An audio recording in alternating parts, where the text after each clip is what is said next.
এই ভালো কাজের হোটেল তৈরি করতে গিয়ে আপনার এই স্বপ্ন বাস্তবায়ন করতে গিয়ে কি কি চ্যালেঞ্জগুলো ফেস করেছেন সেটা যদি আমরা জানতে পারতাম। জি, চ্যালেঞ্জগুলি আসলে যেটা এসেছে আমাদের ফান্ডিংটা, এটা একটা চ্যালেঞ্জ।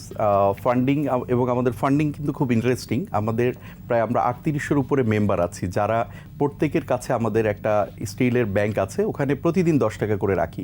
তো মাস শেষে এক একজনের কাছে 300 টাকা করে জমা হচ্ছে। এবং এই 10 টাকার ফান্ড মাস শেষে সবারটা একত্রিত করলে প্রায় 10 লাখ টাকার একটা ফান্ড হয়। বাহ,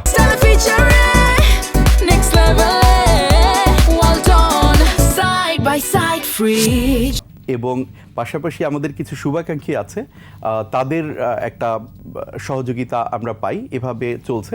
বাট চ্যালেঞ্জ যেটা বেশি আসে, যেমন ভালো কাজের হোটেলে এখন আমাদের 16টা জায়গায় প্রতিদিন প্রায় 4000+ মানুষ আসতেছে, বাট অনেক মানুষ কিন্তু ফেরত যাচ্ছে। এসে তারা লাস্টের দিকে এসে খাবার পায় না, ফেরত যাচ্ছে। তো ওখানে একটা মানে ফাইন্যান্সিয়াল দিক থেকে আমরা একটা ক্রাইসিসে পড়ি।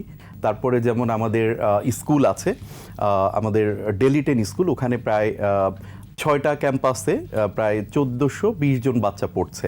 তো ওখানেও এরকম কিছু বিষয় আছে। তারপর আমাদের বৃদ্ধাশ্রম আছে, বৃদ্ধাশ্রম এবং এতিম শিশু থাকছে বর্তমানে প্রায় 55 জনের উপরে ওরা ওখানে থাকছে।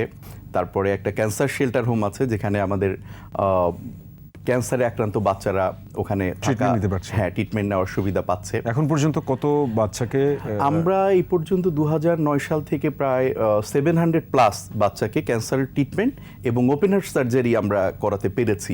এবং বর্তমানে আমাদের এখানে 24 জন ক্যান্সারে আক্রান্ত পেশেন্টকে আমরা প্রতি মাসে কেমোথেরাপি জন্য করছি আর কি। যদি কোনো দাতব্য সংস্থা বা যদি কোনো সহৃদয়বান ব্যক্তি আপনাদের সাথে যোগাযোগ করতে চায়, সেক্ষেত্রে তার মাধ্যমটা কি হতে পারে?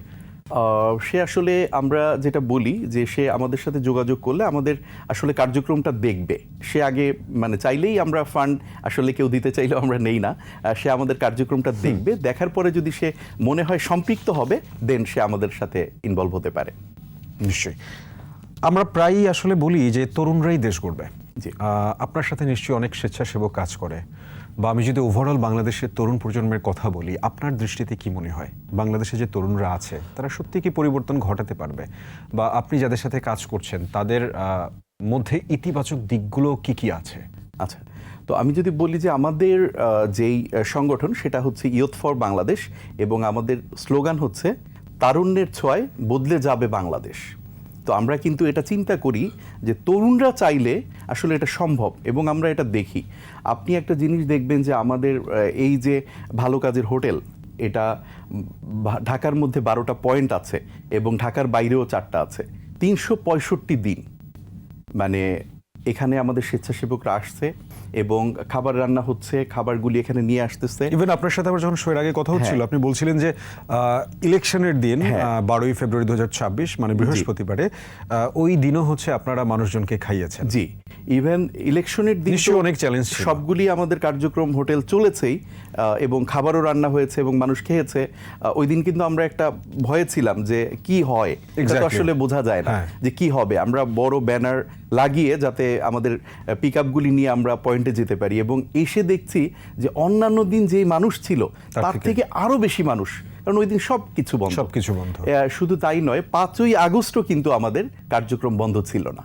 2024-এ 5ই আগস্টও আমাদের কার্যক্রম চলেছে, এবং তখন আসলে স্টুডেন্টরা সবাই মিলে কিন্তু আমাদেরকে, এবং পুলিশ সবাই মিলে কিন্তু আমাদেরকে সহযোগিতা করেছে, যে ওনাদের জন্য আসলে মানুষ অপেক্ষা করছে। বাহ, নিশ্চয়ই ভালো কাজের প্রতিদান তো অবশ্যই পাওয়া যায়। এইটা কিন্তু আসলে তরুণরা চাইলে আসলে অনেক কিছুই পারে।